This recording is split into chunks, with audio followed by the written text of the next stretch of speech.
then we can get started, and Pete will keep letting people in as they arrive. So, I mean, hello everyone. Welcome to April's meeting of the Green Party Trade Union Group. You should be able to find in the Zoom chat a link to the meeting agenda, and you should also have received that by email. I will keep putting that into the Zoom chat so that people who don't have it can access it. And you'll be able to see the schedule of the meeting there. But our headline act, the reason why you're all here at 4 p.m. sharp, is Jonathan Neale, who is an author and activist, come to speak to us about his book, Fight the Fire. That makes this the second event in a week that we've been a part of, looking at the subject of a Green New Deal and sort of what that means and what that would sort of require and demand of us. So it's really exciting that Jonathan has been able to join us. So without any sort of further sort of blabbing from me, I'm going to pass over to Jonathan to say a few words, and hopefully there'll be time for some questions afterwards. Okay, I'm going to speak to my book, this book, Fight the Fire, which is just recently out and which The Ecologist kindly allows you to download for free as PDF or an ebook. I'll put later how you can do that. I'm going to try and do a talk which will include both of you, those of you who've heard me talk about climate change many times, and those of you to whom this is new, and I'll try and include both groups of people. I wrote this book because I've been an activist in trade unions on environmental issues for 16 years now. But some new things propelled me to write the book. The first one was the entry of a new generation onto the stage of history, the climate strikers, the school climate strikers. When I saw what they did, it was mobilizations of whole communities of students.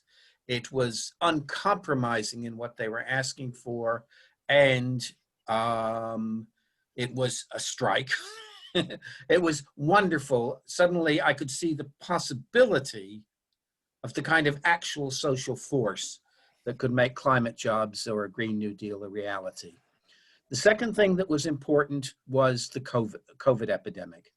With the coming of the COVID epidemic, it was, I think, that's been very important in making it clear to everybody in the world that when the scientists tell you that something really serious is going to happen, unless you take action fast, you should take action fast.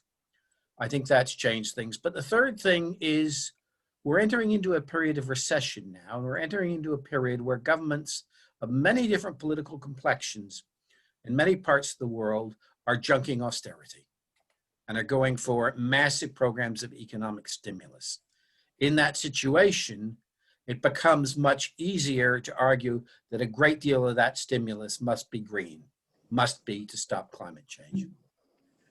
I also wrote the book I wanted to take everything that I learned in all the years of organizing with trade unions about climate. I wanted to present them to a new generation, but I also wanted to write a book that was global in its impact instead of most of my work has been in Europe. And I wanted to write a book in which I could say everything I wanted to say. I was not representing an organization.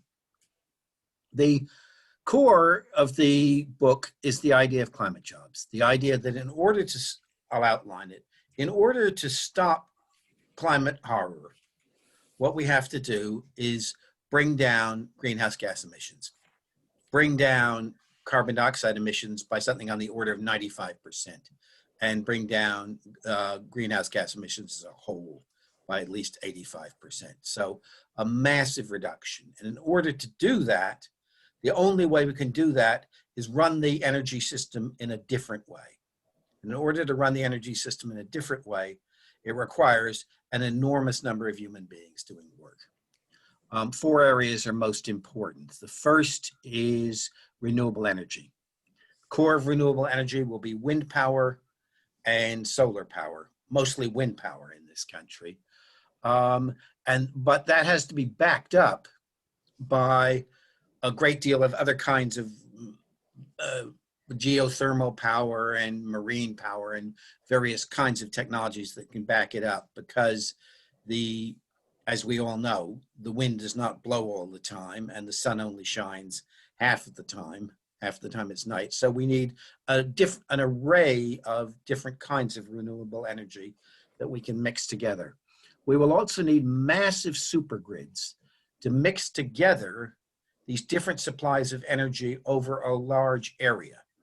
Because when the wind is not blowing in the North Sea, it may well be blowing in France. And so on. And the scale of these grids, they're going to have to be very large. We saw last month with the example of the crash of the grid that covered the whole of Texas. We saw that a grid for Texas was much too small a grid in a situation of changing climate. So these grids will be enormous projects. They will be the largest and most beautiful machines that human beings have ever built. This is an enormous project, but on top of this, there's transport. With transport, we have to do several things.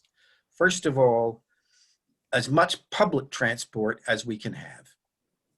Many people will still be traveling by cars, but a big expansion in public transport. That creates jobs, and it massively lessens the amount of emissions. So we need less energy. But also, all vehicles, public and private, converted to run on renewable electricity, and an expansion of renewable electricity to make that possible. Also, a massive transfer of passengers from planes to trains. And we can do that. We don't even need high-speed rail to do that. Trains that go at 125 miles per hour are just fine to cover 3,000, 6,000-mile journeys. And a regulation that says that all transportation, all ground transportation will have to be done on renewable energy in 15 years, and all new vehicles will have to be adapted to renewable energy. Regulation is, I'll come back to why regulation is so important, but also buildings. Very important in Britain because we have such a lousy climate and such a terrible housing stock.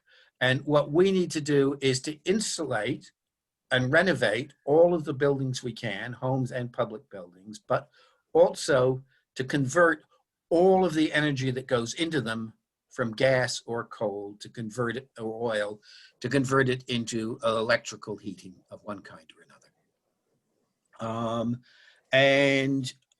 Finally, industry. Two things really most important in industry. One is just to stop manufacturing cement, which has enormous emissions in the course of the process. I can explain why, but it's a technical question, enormous emissions. And the other one is to substitute electrical heating for all the heating used to heat materials in industry. Okay, all of these four kinds of measures will produce the majority of the jobs and produce the majority of the cuts in emissions in every country in the world. The balance will be different in different countries.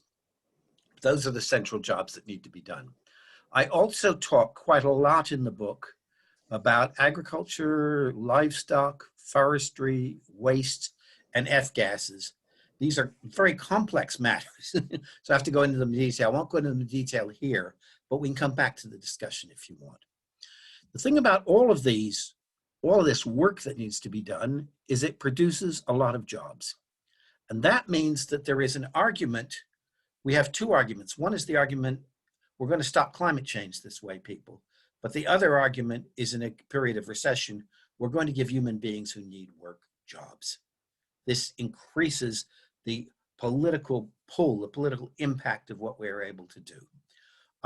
In addition to that, in addition to climate jobs, there's also, I think, I really like the idea of Green New Deals. And the idea of a Green New Deal is that it's a stimulus for the economy and to meet human need that has a part of it that's climate jobs, but is even bigger than climate jobs.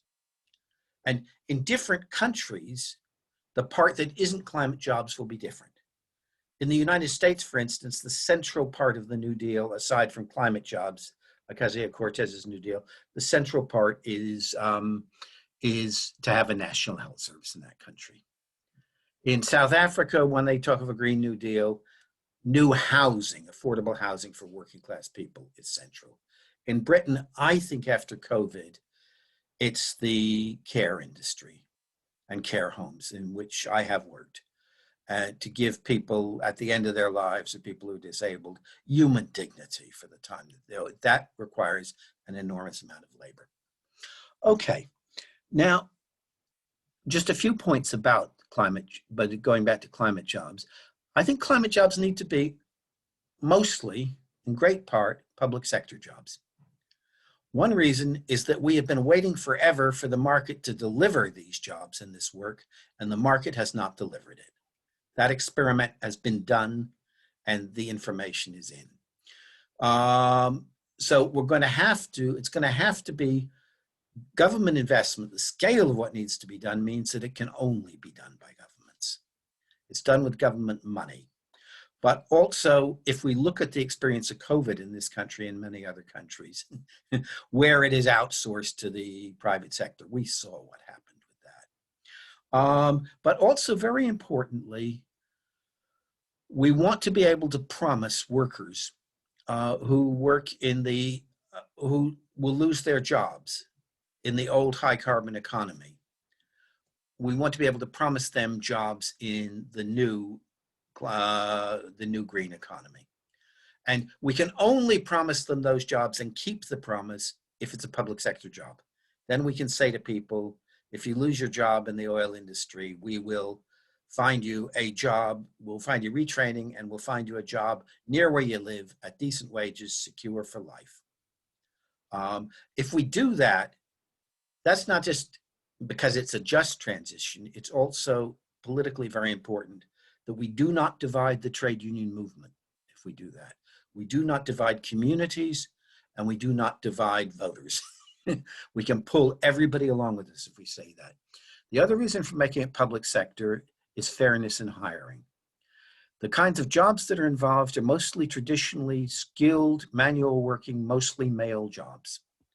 The only way I can think of that we can give women and ethnic minorities a fair crack at those jobs and equal access to those jobs is if this is a public sector body and disabled people that makes absolutely sure that the jobs are spread around in a fair way. Okay, also though, yeah, that's that. But what I also want to talk about is the international. I've worked on climate jobs in this country and in other countries, and we've constructed many different kinds of plans. You will have seen some of them for what can be done in various countries. But in this book, I also wanted to talk about the global situation. And the more I talked about the global situation, the more I realized how important it was what has changed. And what has changed is the industrialization and economic growth in many parts of the global South. 20 years ago, when I got into this, you could assume that most of the emissions would be coming from the global North, and that the cuts in emissions would be in the global North, in the rich countries. In 2019, 62% of emissions came from the global South of total emissions. Soon it will be 2/3 of emissions come from the global South. What this means, it's simple arithmetic. If we're going to cut emissions by 90%, and almost 2/3 of them coming from the global South, we have to cut the, even if we cut all the emissions in the global North, we haven't begun to solve the problem. This means that countries in the global South with high emissions, China and South Africa both have higher emissions per person than we do in Britain. It means that those emissions have to be cut.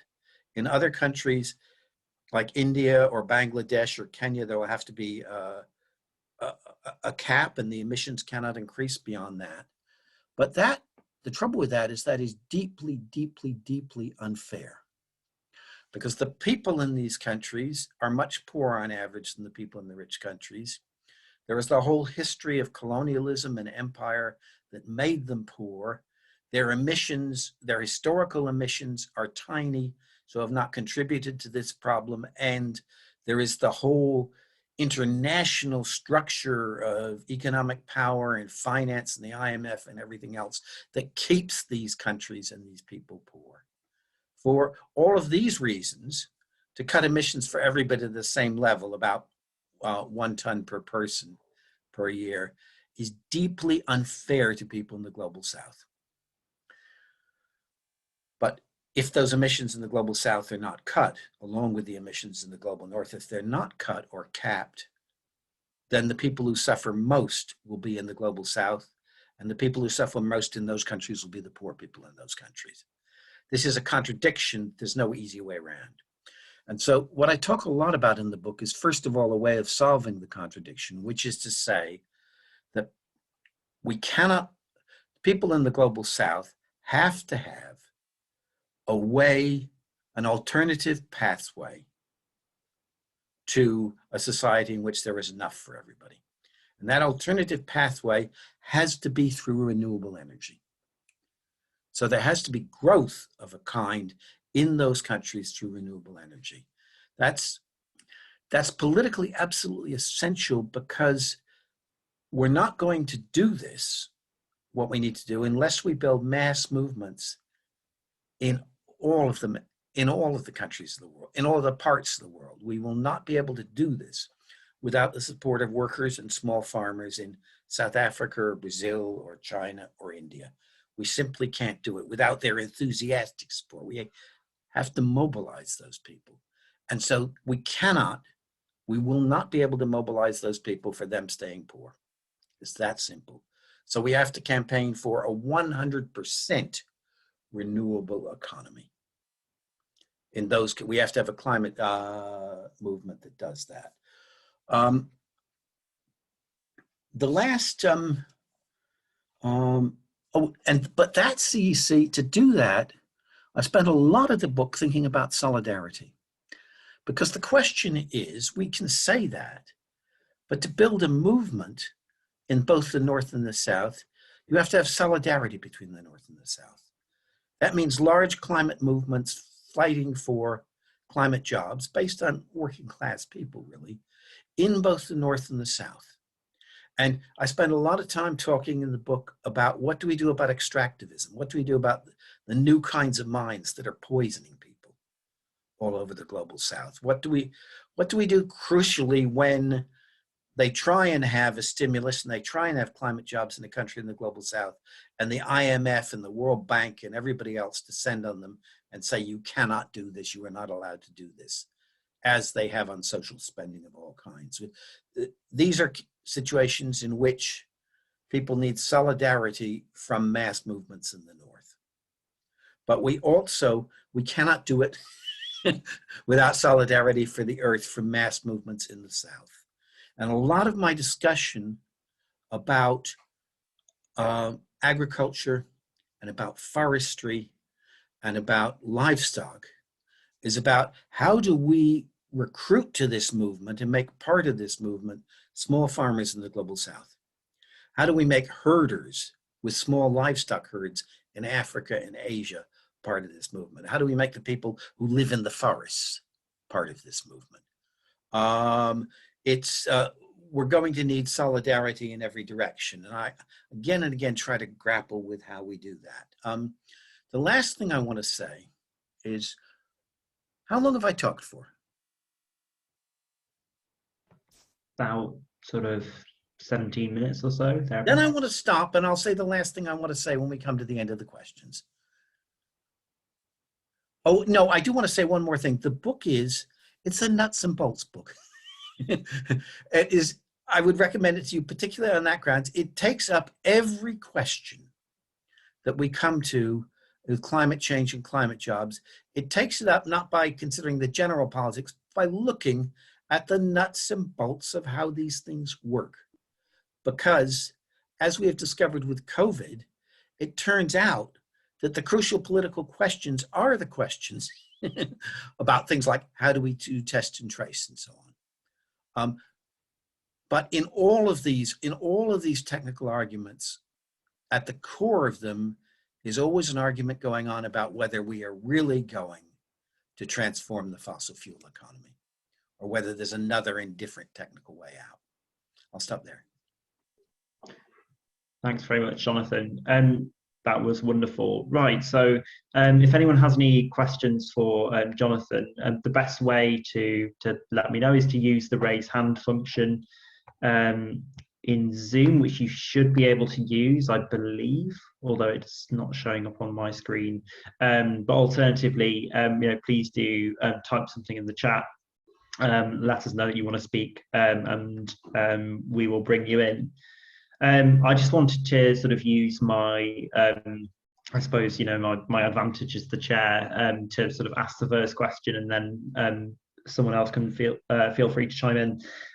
But I wanted to ask, so Jonathan, you mentioned a lot that there is this, I think, sort of prima facie sort of tension between sort of like the importance of sustainable development in the global south, and at the same time this sort of great sort of imbalance, and I think there is a really sort of authentic feeling at some points among governments in the global south that the global north has sort of had its fun with fossil fuels and with carbon intensive development, and is now essentially trying to pull up the ladder or kick away the ladder so that no one else can develop in the way that we did.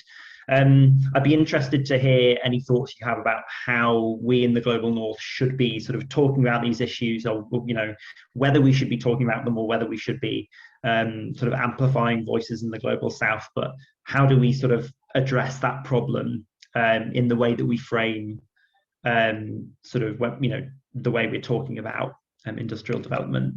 So that's the one that's been bugging me, but I've seen we've got plenty of other hands up, so I'll go first to Stephen. Do you want to ask your question, and then maybe we'll go back to Jonathan? Yeah, thanks, Matthew. It kind of follows on a bit actually from Matthew's point. I teach international development at university, so this question of kind of the global south is one that obviously perplexes me. I wondered, I think one of the challenges we face obviously is kind of rising nationalism. If we're trying to build global solidarity, if you look at India, you look at Brazil, at the moment things are going in the kind of wrong direction for attempts to build global solidarity. So I just wondered if you could say a bit more about what the book says about the kind of attempts to build global solidarity. Thanks. Cool. So, Jonathan, do you want to sort of take those two, and then we'll come back for a couple more after that? You're muted. A couple more so I don't dominate so much, or should I answer those two? What do you think? I reckon answer those two because they fit quite well together, and then we'll come back. Okay. First of all, for Stephen's, it's almost like Stephen buried in what you're saying are two questions. One is about the nationalism of India, of Modi, of Bolsonaro. I think that's a global problem of a nationalist, anti-immigrant, sexist, racist right, of which we have a weak imitation here, but Trump was very representative and so on. That's not just nationalism, that's a very nasty right-wing thing, which is also very closely linked through Putin and through America to the global oil industry. And very strongly either climate denialist or not wanting to do anything about climate. I think that's a specific problem. But the larger problem is the people who say, well, why are you pulling up the ladder? Matthew's point. I think there's no question that there are people in the environmental movement who do want to pull up the ladder. And if you listen to the loudest voices in the international, if you listen to Bill Gates, do you know what I mean? You can hear the pulling up of the ladder. You can, in this situation, I think we sort of amplify the voices of the global south, yes, but really what we do is we build the largest movement that we can in the places that we're in, so that there is an example that people in other areas can see happening, but also we have a more radical vision of the climate movement. A radical vision that includes the poor of the global south, includes the people who are losing their livelihoods to famine, to drought, and so on, being organized to be an angry and vociferous part of this movement, a movement that's more grassroots and mass and somewhat less NGO, I think. But also the actual solidarity. One of the examples I use at length in the book is the relationship between the movement over AIDS and HIV in the global north and the movement in Africa over AIDS and HIV. And there was, and I know about this because I worked for years before there were any drugs that worked in HIV clinics and AIDS wards in Britain. And what we built, particularly gay men in the United States, to be honest, was a mass movement to stop AIDS that started with safe sex and use a condom, went on to force the US government to license drugs in a much faster way and support drugs in a much faster way. It's because of that victory that we have the vaccinations for COVID so quickly. And then once those drugs were there, they managed to get them to most people in the United States who needed them, but nobody in Africa could get them.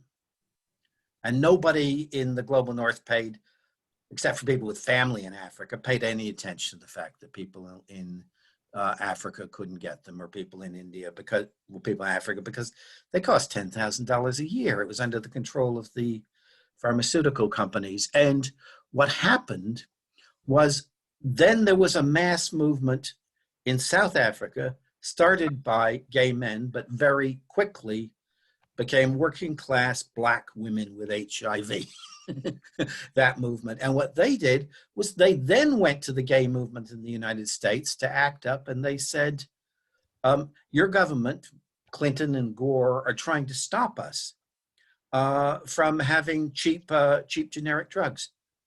And can you have solidarity with us? And then the solidarity was not a solidarity of pity. It was not a solidarity for somebody weaker. It was those gay men in the United States, the majority of them with HIV in ACT UP, thought these people are terrified of the same thing that we were terrified of. This is the same fight they have that we have. And they then, Al Gore was campaigning for president, and they pursued Al Gore at every public meeting he did, every rally, screaming at him about people in Africa who needed drugs. And government policy, Al Gore and Clinton changed the government policy. People in South Africa got drugs. I'm simplifying a complicated story, but I think the point is, for us to have the solidarity, it's the job of doing the actual organizing in the global south is done by the people in the global south. But if we do ours and they do theirs, then there is the possibility of solidarity back and forth. It's not assured, it has to be fought for, but it's possible. Thanks very much. I can see a hand from Roy, so we'll go to Roy next. And then if anyone else has any questions, please do use the raise hand function and we'll bring you in as well. Roy? Yeah, thank you. I think it's a really exciting time. And some of the arguments we've been presenting for years and years are starting to come to the fruition. People are starting to understand. I'm afraid that some people in our party don't really recognise that. They don't really see the gains that are being made across the movement, particularly the trade union movement, with just transition and you know, green jobs and transferring to green jobs. One thing that got me involved with politics and working class person when I was 14 was the issue of disempowerment as a working class person. And one of the things that I felt, I was like a militant person, was the issue of ownership by the working class of the means of production and distribution, a real ownership. And one of the issues that came to me a couple of times, when the miners, this is a British thing, when the mines were nationalised in 1947, the miners went to work the next day and it was the same bosses in control. That was the problem. It was a step forward, and every industry was the same. So we need to offer a socialist green perspective to win people over is needed. We can't change society by winning elections one by one, because we know the planet's in a really poor state. We have to build a movement. That's where the focus has got to be, and how we appeal and what slogans we put forward to do that, and just transition and transform people, giving people jobs they can build a life around, which is a slogan that one of our leaders used to say quite often, and I hope she does again, is really essential. So it's about ownership and control.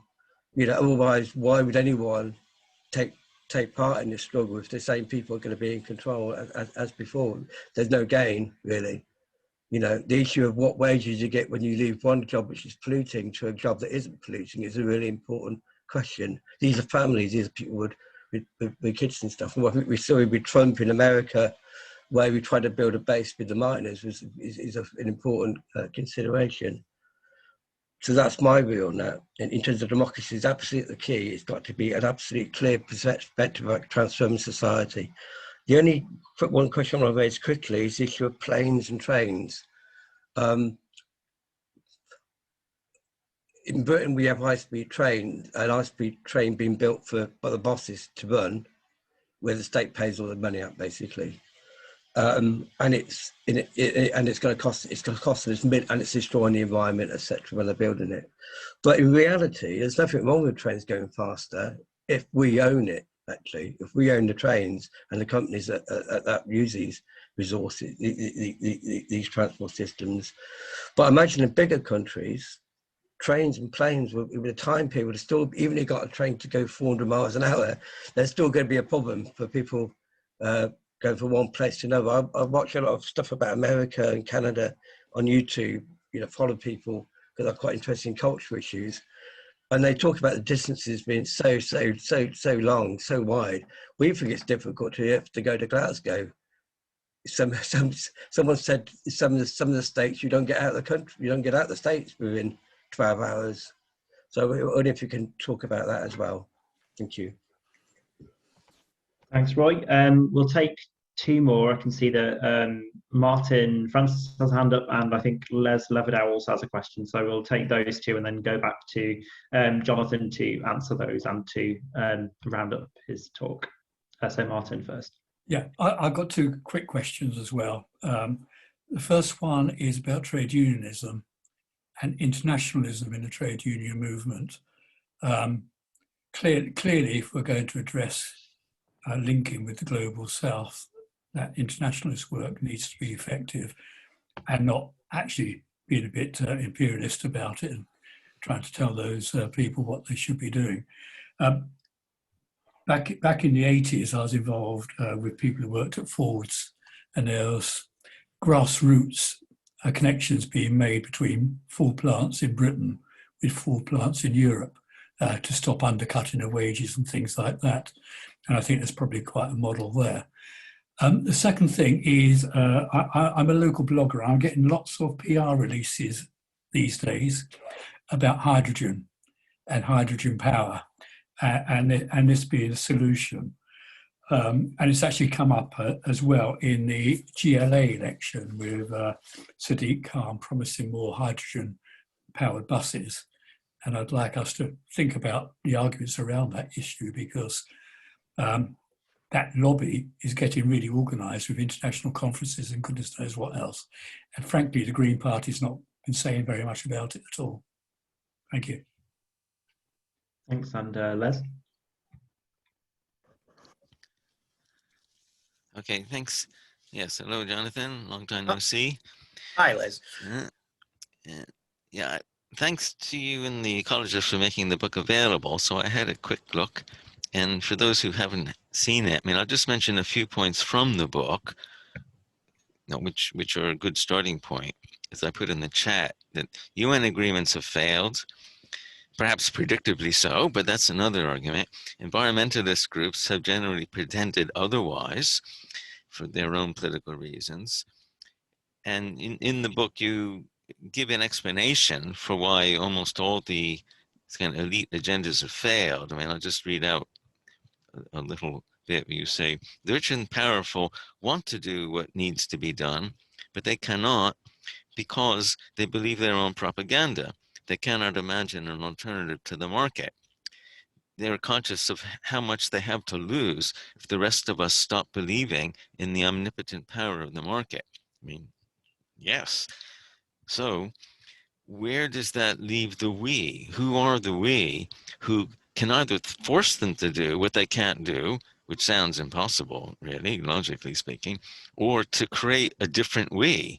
And how do we create the inspiration for a strong alliance which could replace them and create a different we? Cool. Over to you, Jonathan, for those three. Okay, the technical ones first. Roy, everything you were saying about the general politics, I agree with you. On planes and trains, I think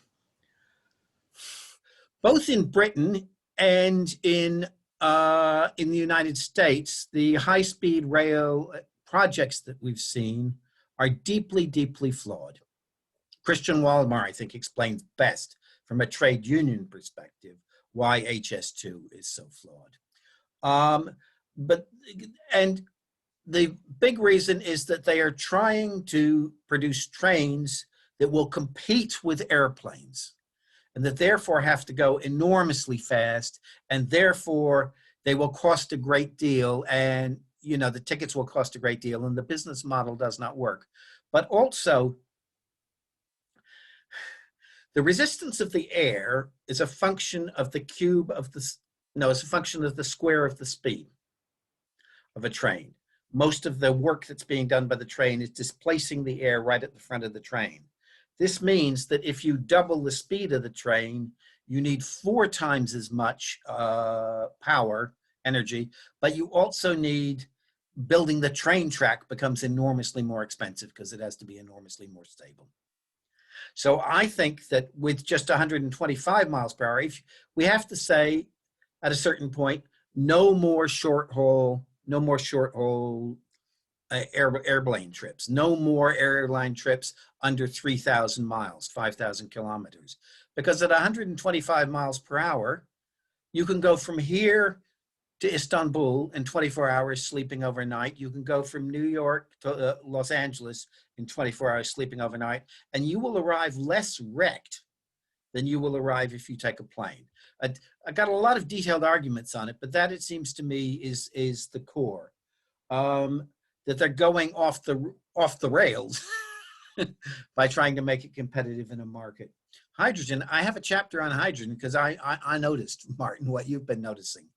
And what I say in that chapter is, well, maybe hydrogen will work for this and probably it won't work for that. And it might just work for this and probably it's a total red herring for that. But the point is, what we need is shovel-ready work. What we need is work that starts working right now. And we already have the technology. We have all the technology we need for doing it without hydrogen. Hydrogen may help. We may get lots of different things, but the issue is not, it's so easy in the environmental world to be sidelined by wonkery questions, by technical questions, because I love them, you know. Environmentalists love them. It's so easy to be sidelined. No, we need to do it now. And if hydrogen works out down the line, we do it then. But to say we have to wait for hydrogen, that is very dangerous and destructive. The last point is Lev's point about what coalition. And I want to answer that in terms of why I think that the Green Party trade union group is enormously important. I know there's only 18 of us here. Do you know what I mean? And I know that you can often feel isolated, but we start out with an environmental movement and a climate movement that is situated mainly in minorities. It's situated mainly in the global north.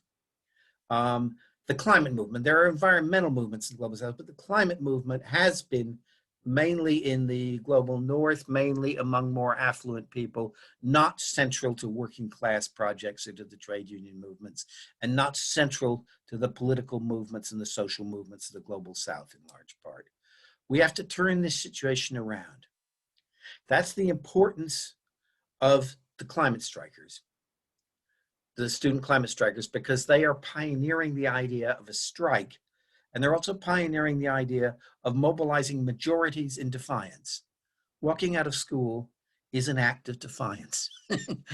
And it's an act of defiance by the majority of students in the school. But that's why we need movements, social movements and political movements, which are also climate change movements, the global south. But globally, north and south, the trade unions are of particular importance.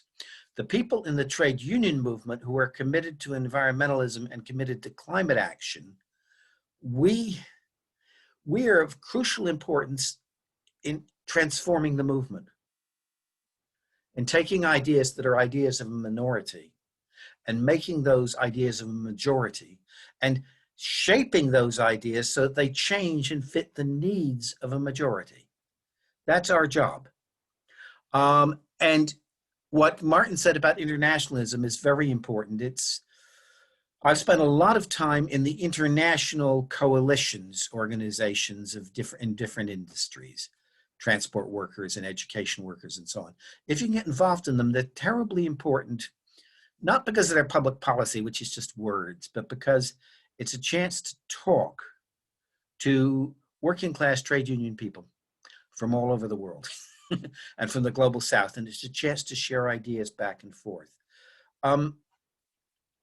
The last thing, though, is about the coalitions. I talk about involving the small farmers, involving the people who live in the forest, and so I talk about that as well in the book. But I think my we is the same as your we, Les.